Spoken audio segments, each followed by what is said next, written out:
All right, joining me now is Ari Fleischer, former White House press secretary, Fox News contributor, and Chris Bedford, executive editor of the Common Sense Society. Ari, now Obama decides to come out and warn that 2024 may be at risk. What do you think is behind that? Well, he knows Joe Biden. Remember, he is the one who said that Biden didn't need to run. He didn't need to take this chance and to do it in 2020. And I don't think Barack Obama has ever been impressed by Joe Biden. And so it's a warning signal to other Democrats. And Laura, I think there is a 50-50 chance, maybe a 1 in 3 chance, that Joe Biden is going to get dumped by the Democrats at the Democratic convention in August. You look at Democrat senators, congressmen, the people who have to run for re-election. Do they really want an unpopular 81-year-old at the top of the ticket right before the election? And they have a chance at a convention to do something about it. Pay a lot of attention to what's going on leading into that convention, because there is tremendous internal discontent inside Democratic circles. But Chris, when I'm reading the stories about Biden's fundraising, they do expect to have taken in $67 million in the last reporting. And just in the last few weeks, I think they've raised another $15 million. They are outraising Republicans, and that's not nothing. That is something as you're going into an election year, is it not? And they've been outraising Republicans over and over again in race after race, and it very often does make a difference.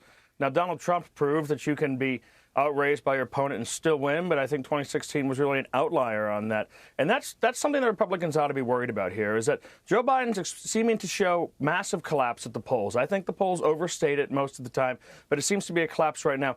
We're still pretty far out from this election. There's still a real chance of that money coming in, and his ability to try and move the voters and get them excited again about his policies could have an impact. If you're the other party, if you're the Republican Party, you want to see this kind of collapse in Joe Biden's popularity 2 months before the election, not now.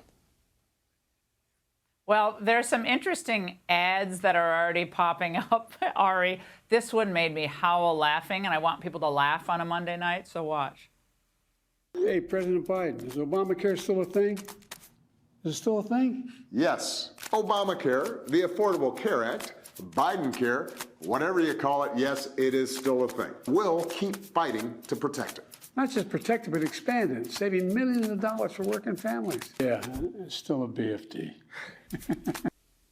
Ari, you know a lot of the folks that make these ads. I mean, they're not even looking into the camera. I mean, this is just a bad ad. So if they're paying a lot of money for this stuff, I don't think Biden looks good by comparison to Obama at all. I think he looks smaller. When your job approval is in the 30s, you need to be left out of all your ads. They just won't work. As soon as you remind the American people that the president is Joe Biden, they're going to turn their backs on that ad, except for hardcore Democrats, and even many of them have given up on Joe Biden. So they do have a problem. Money will be a big factor, but the thing that Democrats have to hope for is that the economy turns around. If there's any one thing that could help the Democrats, it is that the stock market continues to hit record highs all the way throughout the 2024 year, that inflation gets low and stays low. Without that, I see zero chance for Joe Biden to win. And that's against Donald Trump. That's against whoever the Republican nominee is. That's the one chance they have, and it's out of their control. Well, Chris, I'll remind everybody about what the Biden people were saying about the stock market when it was near record highs under Trump. They said that's for rich people. Stock market's not a real indicator. So all the Republicans need to do is to get a montage of those sound bites and just play them back at them.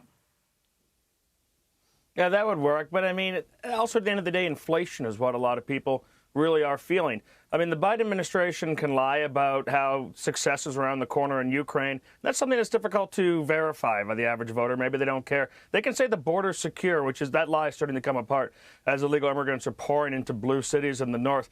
But you're not going to be able to get around how incredibly expensive it is to shop for Christmas this year, how much money it costs to get a roast beef for your family or some other kind of meat, how much steak costs, how much ground beef costs, how much chicken costs. These things you can't lie your way out of, and they're trying, but every time someone goes to the grocery store, they're reminded of the difficulties of this economy. And Ari, they don't really seem to get these major issues that the voters keep saying, we need this addressed. And I'm talking obviously here about the border. And it seems like Jen Psaki, who had your old job, is worried that Biden might actually do something. Watch this. This is something that the base voters in the Democratic Party will hate and will be outraged by, and there will be a lot of people in the White House who will not love details of this. But in the general election electorate, there is a fear of chaos at the border, border security. It's a real issue. It doesn't mean it's entirely valid, but it's a perception challenge. Well, it's always a perception problem. They perceive it to be a problem, Ari, but it is a problem in every major city and even in suburbs now.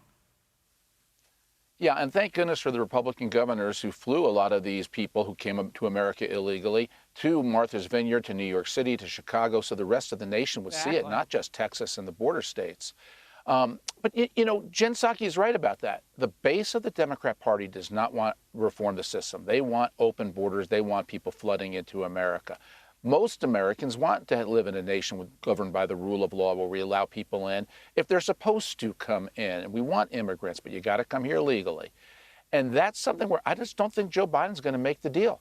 He still governs from the Bernie Sanders wing of the Democratic Party.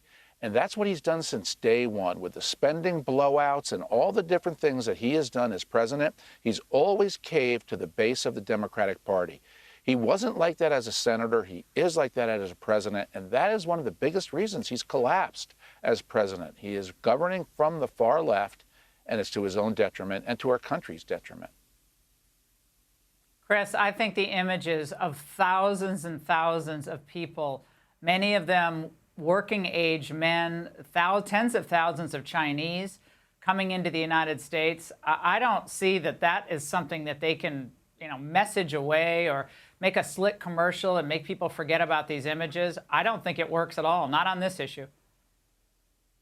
And you made a good point, a great point in the angle earlier, where you were saying we're not a victim right now of some kind of unforeseen circumstances, forces outside of our control. There's not a world war raging or something like that, or a depression that suddenly hits. These are actual policy decisions. The decisions we're seeing at the border, the decisions we're going through in New York City, the decisions in my hometown of Washington, D.C., those are suicidal policies that are being maintained by liberal politicians who refuse to change course. And it is making it now that the illegal immigrants have been spreading throughout the country and people are seeing it, taking over aspects of their city, taking over the homeless shelter in downtown Washington, D.C. They're starting to actually feel the results of this. That's another thing. The administration they need to change course, and I don't think they will.